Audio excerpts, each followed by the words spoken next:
Hello students, आपका स्वागत है आपके अपने पीएम क्लासेस में। आज हम अध्याय 2 स्थिर वैद्युत तथा स्थिर वैद्युत विभव तथा धारिता, इलेक्ट्रोस्टैटिक पोटेंशियल तथा कैपेसिटेंस पार्ट 3 को डिस्कस करेंगे।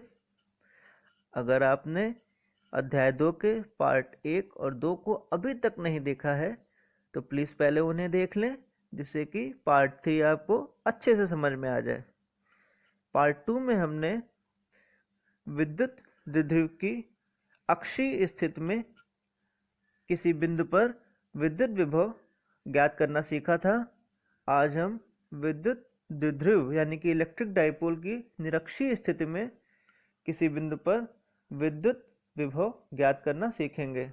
जिस तरह से ये टॉपिक खत्म होगा और उसके बाद हम लोग विद्युत द्विध्रुव को इलेक्ट्रिक फील्ड में रखकर उस पर कार्य करना सीखेंगे। विद्युत द्विध्रुव को इलेक्ट्रिक फील्ड में थीटा डिग्री घुमाने पर किए गए कार्य की गणना करना सीखेंगे। वो हम नेक्स्ट लेक्चर में सीखेंगे। आज का हमारा टॉपिक जो है वो मेन ये है कि इलेक्ट्रिक डाइपोल को निरक्षीय स्थिति में किसी बिंदु पर विद्युत विभव कैसे ज्ञात करते हैं और इसकी क्या वैल्यू होती है। चलिए शुरू करते हैं।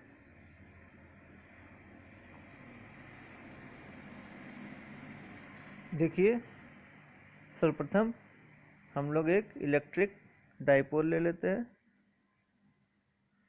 ये देखिए, इलेक्ट्रिक डाइपोल आपको पता है, जब दो बराबर परिमाण के और विपरीत प्रकृति के आवेश बहुत ही अल्प दूरी पे स्थित हों तो यह व्यवस्था इलेक्ट्रिक डाइपोल कहलाती है। देखिए, दो बराबर परिमाण के क्यू क्यू आवेश हैं और विपरीत प्रकृति के, देखिए ये माइनस है और ये प्लस है और बहुत ही अल्प दूरी यानी कि उसके बीच की दूरी 2L है, रखे हुए हैं। यह व्यवस्था इलेक्ट्रिक डाइपोल कहलाती है। और इसकी निरक्षीय स्थिति का मीन्स ये होता है कि डाइपोल के मध्य बिंदु से एक लंबवत लाइन खींची है। जिसे आप कह सकते हैं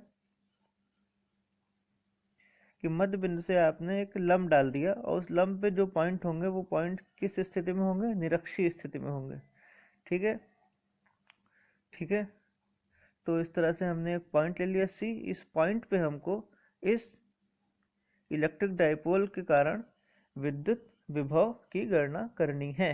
ठीक है, तो इसमें हमें एक फॉर्मूला काम आएगा हमारा, जो हमने पिछले लेक्चर में पढ़ा था कि बिंदु आवेश से r दूरी पर विद्युत विभव, और जो कि क्या था? k q upon r। ठीक है, बिंदु आवेश कोई अगर आपको दिख रहा है, उससे कोई बिंदु आवेश अगर ये मान लें q है, उससे r दूरी पर अगर आपको विद्युत विभव ज्ञात करना है तो उसका फॉर्मूला हम लोग पिछले लेक्चर में पढ़ चुके हैं। वो क्या था? k q upon r। ठीक है, इस फॉर्मूले का यूज यहाँ पे करेंगे। तो चलिए देखते हैं। ये इलेक्ट्रिक डाइपोल आपको दिख रहा है।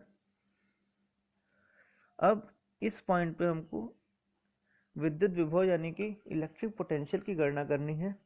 सर्वप्रथम हम बिंदु C पर माइनस क्यू आवेश के कारण विद्युत विभव की गणना कर लेंगे। तत्पश्चात प्लस क्यू आवेश के कारण विद्युत विभव की गणना कर लेंगे और अंत में इन दोनों विभव को जोड़ देंगे तो हमको परिणामी विद्युत विभव बिंदु C पर ज्ञात हो जाएगा। ठीक है, अब ये सब शुरू करने से पहले हमको माइनस क्यू आवेश और बिंदु C के बीच की दूरी भी पता होनी चाहिए। माइनस क्यू आवेश और बिंदु C के बीच की दूरी भी पता होनी चाहिए। इसकी गणना करने के करेंगे, क्योंकि हमको ये पता है कि इलेक्ट्रिक डाइपोल से r दूरी पर ये बिंदु C रखा हुआ, यानी कि अगर हम इस समकोण त्रिभुज की बात करें, ये समकोण त्रिभुज, अगर इस पॉइंट को हम लोग O ले लें तो समकोण त्रिभुज कौन सा दिख रहा है आपको? त्रिभुज AOC को ध्यान से देखिए जरा। त्रिभुज AOC में आप पाइथागोरस थ्योरम लगा करके A और C की वैल्यू निकाल सकते हैं, यानी कि माइनस क्यू आवेश और C के बीच की दूरी की गणना आप आसानी से कर सकते हैं। क्योंकि आपको ये दिख रहा होगा कि यहाँ पर A और C का आधार जो है वो L है और लंब की लंबाई कितनी है, r है। और पाइथागोरस प्रमेय से आप आसानी से ये पता लगा सकते हैं कि a और c के बीच की दूरी क्या होनी चाहिए, √L² प्लस r²। ठीक है, तो आपने सबसे पहले ये पता लगा लिया कि -q आवेश और निरक्षीय स्थिति में रखे बिंदु C के बीच की दूरी क्या है। वो दूरी निकल के आ गई आपकी √r² प्लस L²। ठीक है, तत्पश्चात आप वही वाला फॉर्मूला लगाएंगे कि किसी बिंदु आवेश से √r² प्लस L² दूरी पर किसी बिंदु पर विद्युत विभव का फॉर्मूला क्या होता है, वो होता है KQ/R। यहाँ पे R क्या था, Q और बिंदु के बीच की दूरी, लेकिन हमारे केस में R की जगह हम क्या पुट कर देंगे, R की जगह हम लोग पुट कर देंगे √r² प्लस L²। ठीक है, देखिए वही हमने यहाँ पे करा है। सबसे पहले लिखा -q आवेश के कारण बिंदु C पर विद्युत विभव। ठीक है, और इसको हमने VA कहा। क्यों VA कहा, क्योंकि VA A बिंदु पर -q आवेश रखा है, तो इसलिए A बिंदु के कारण विद्युत विभव हमने गणना करी, वो क्या लिखी, KQ/R। K की वैल्यू आप जानते हैं क्या होती है, 1/4 पाई एप्सिलॉन नॉट।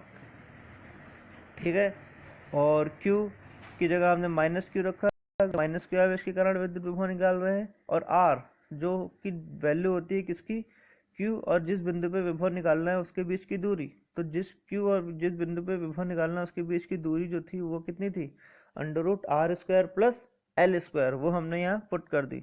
तो फाइनली -q आवेश के कारण हमें विभव यहाँ पे प्राप्त हो गया। अब हम +q आवेश के कारण विभव की गणना करेंगे और हमको वही फॉर्मूला लगाना है KQ/R। अब यहाँ पे देखिए, ये हमने यहाँ पे लिख दिया +q आवेश के कारण बिंदु C पर विद्युत विभव, ये निकला हमारा VB। और वही फॉर्मूला KQ/R। Q की वैल्यू +q थी, इसलिए यहाँ पे आपने देख रहे होंगे +q लिखा हमने, यहाँ -q लिखा था। ठीक है, अब देखिए R की जगह हमने क्या, ये जो ये भी तो ये होने वाली है। क्यों, क्योंकि आपको पता है कि यहाँ से यहाँ तक की दूरी L है और ये लंब जो है वो R है। तो A B और C के बीच की दूरी भी क्या निकलेगी, √r² प्लस L² निकलेगी। ठीक है, तो आप आसानी से समझ सकते हैं कि VB की वैल्यू कितनी हो जाएगी, KQ/√r² प्लस L²। इस तरह से आपने +q आवेश के कारण बिंदु C पर विभव की गणना कर ली और -q आवेश के कारण बिंदु C पर विभव की गणना कर ली। अब हम क्या करेंगे, बिंदु C पर दो विभव आ गए हैं, अब इन दोनों को जोड़ देंगे और हमें फाइनल विभव की प्राप्ति हो जाएगी। बिंदु C पर कुल विभव V जो होगा वो किसके बराबर होगा, VA प्लस VB के बराबर होगा। आपने यहाँ पर VA की वैल्यू पुट कर दी और VB की वैल्यू यहाँ पुट कर दी। ठीक है, और जैसे ही आप वैल्यूज पुट कर रहे हैं, देखिए ये आपने पुट करे, ये देखिए VA की वैल्यू पुट करी और VB की वैल्यू पुट करी, और ये आप देखते हैं ये दोनों वैल्यू सेम है, बस चिन्ह का डिफरेंस है। यहाँ पॉजिटिव साइन लगा हुआ है और यहाँ पे नेगेटिव साइन लगा हुआ है। तो इस तरह से आप कह सकते हैं कि ये दोनों कैंसिल आउट हो जाएंगी और फाइनल आपको वैल्यू कितनी मिलेगी, 0। बहुत ही इंपॉर्टेंट ये आपका रिजल्ट निकल के आया कि ये जनरल है आपका कि इलेक्ट्रिक डाइपोल की निरक्षीय स्थिति में किसी बिंदु पर विद्युत विभव 0 होता है। इसको हमेशा ध्यान रखिएगा, बहुत ही बढ़िया सा न्यूमेरिकल बना के देंगे आपको और लास्ट में लिख देंगे कि विद्युत विभव की गणना निरक्षीय स्थिति में ज्ञात करें। तो चाहे यहाँ पे कितनी भी क्यों ना वैल्यू हो Q की इधर, और चाहे R की वैल्यू कितनी भी क्यों ना हो, हमेशा निरक्षीय स्थिति में विद्युत विभव कितना आएगा, 0 आएगा। ध्यान से समझ लीजिए।